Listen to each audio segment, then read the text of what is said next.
দাম না থাকায় হিমাগারে সংরক্ষণ করা আলু নিয়ে বিপাকে জয়পুরহাটের কৃষক ও ব্যবসায়ীরা।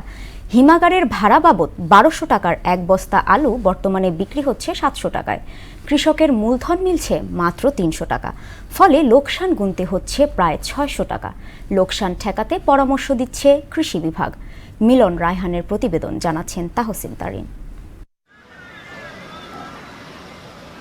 হিমাগারে আলু রেখে বস্তা প্রতি প্রায় ৫০০ টাকা লোকসানে বিক্রি করতে বাধ্য হচ্ছেন জয়পুরহাটের চাষিরা। ৬০ কেজি প্রতি বস্তা হিমায়িত আলু বর্তমানে বিক্রি হচ্ছে ৬০০ থেকে ৭০০ টাকায়, অথচ হিমাগারে মজুদের খরচ পড়েছে প্রায় ১২০০ টাকা। এতে কৃষক ও ব্যবসায়ীদের পাশাপাশি আলুর মজুত নিয়ে বেকায়দায় পড়েছেন হিমাগার মালিকরাও। আমরা এই বছর আলু কেনার সময় কিনছি ১৫ টাকা কেজি, বেচতেছি ১০ টাকা কেজি, তাতে আমাদের বস্তায় ৫০০ টাকা নেই এবং স্টোর ভাড়া ৩৭০-৮০ টাকা, সেটাও আমাদের কাছে নেই।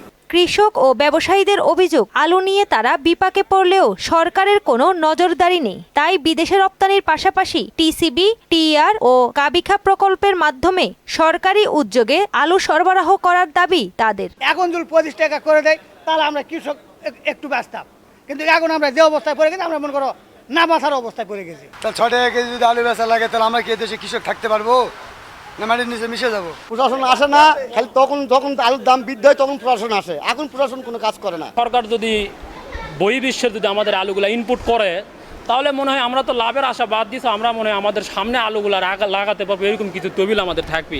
এই অবস্থায় আলু রপ্তানি পরিধি আরো বাড়ানোর জন্য সরকারের কাছে দাবি জানিয়েছেন হিমাগারের মালিকরা। দিন দিন যেভাবে আলুর বাজার কমতেছে, এখানে কৃষকের পাশাপাশি ব্যবসায়ীর পাশাপাশি হিমাগার মালিকরাও হতাশার মধ্যে ভুগতেছে। একটা টেকসই ব্যবস্থা যদি থাকতো, বাজার মনিটরিং ব্যবস্থা, তাহলে এই শিল্পটা বেঁচে থাকতো। লোকসান ঠেকাতে কৃষক ও ব্যবসায়ীদের পরামর্শ দেয়া হচ্ছে জানালেন এই কর্মকর্তা। কৃষকদের নিয়মিত পরামর্শ দিচ্ছি রপ্তানি যোগ্য জাত চাষ করার জন্য, যাতে করে দেশের জনগণের চাহিদা পূরণ করে আমরা দেশের বাইরে আলু রপ্তানি করতে পারি, যাতে কৃষকের আলু উৎপাদন করার পর যাতে কোনো ধরনের অনিশ্চয়তা না থাকে। জয়পুরহাটের ৫টি উপজেলায় ২১টি হিমাগারে ২ লাখ মেট্রিক টনের বেশি আলু মজুত করা হয়েছে।